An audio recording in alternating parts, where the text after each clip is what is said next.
لماذا نعم؟ عنوان مقال للكاتب الصحفي فيصل مصطفى بدون رتوش للأخبار المسائي.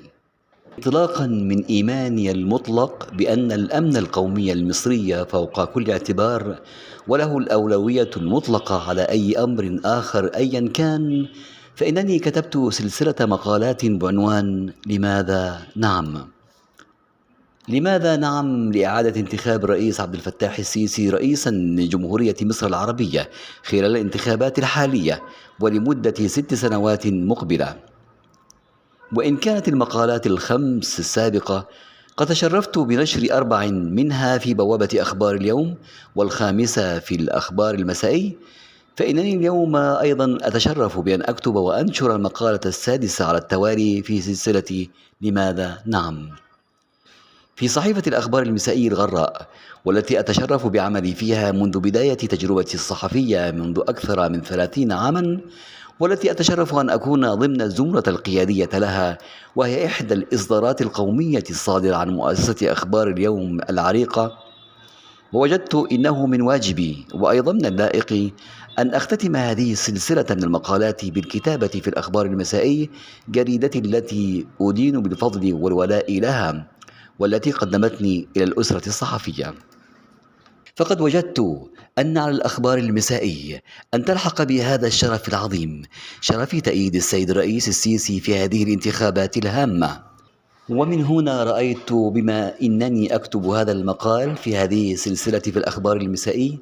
وجدت أخصها بأمر مختلف عن مجمل ما كتبت المقالات سابقة في بوابة أخبار اليوم والخاصة بسلسلة لماذا نعم للسيد الرئيس.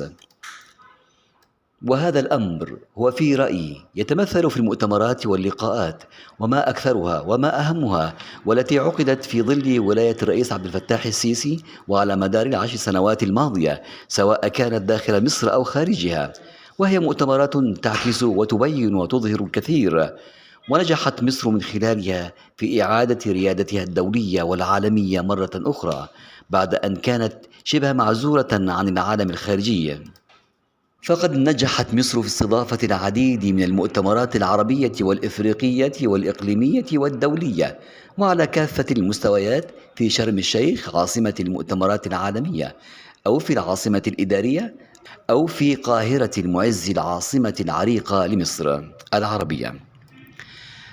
أبرزها منتدى شباب العالم ومعرض ومؤتمر مصر الدولي للبترول إيجيبس 2023، وقمة السوق المشتركة لدول شرق وجنوب القارة الإفريقية الكوميسا، والقمة المصرية الأردنية الفلسطينية وغيرها. بل إن هذه المؤتمرات شملت وغطت أغلب القضايا العالمية المطروحة في كافة المجالات، وشارك فيها ممثلون من بلدان ودول مختلفة من قارات الدنيا ال6،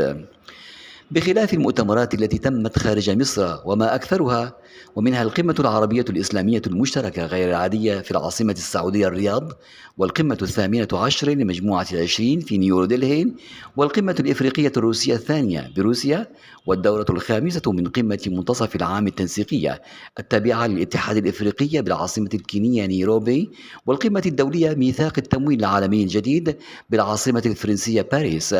والقمة العربية 32 لمجلس جامعة الدول العربية بمدينة جدة بالسعودية، والقمة العالمية للحكومات التي تعقد منذ 2013 في إمارة دبي، ومؤتمر باريس الدولي حول ليبيا. بالإضافة إلى الإنجاز الكبير المتمثل في انضمام مصر إلى مجموعة الدول بريكس، والذي جاء نتيجة مشاركات الرئيس السيسي ولقاءاته الدولية ومشاركته في آخر قمة لها، وإعلان انضمام مصر رسميا لها بدءا من يناير المقبل ضمن مجموعة دول إفريقية وآسيوية. من هنا أردت أن أتناول ملف المؤتمرات سواء الداخلية أو الخارجية، وهي كثيرة ومتعددة، وأطرحها الرأي العام لكي تظهر الحقائق التي قد يتوقف عندها التاريخ طويلا، وهو يؤرخ ويناقش هذه المرحلة الحالية من تاريخ مصر وأمتنا العربية ومن تاريخ العالم أجمع.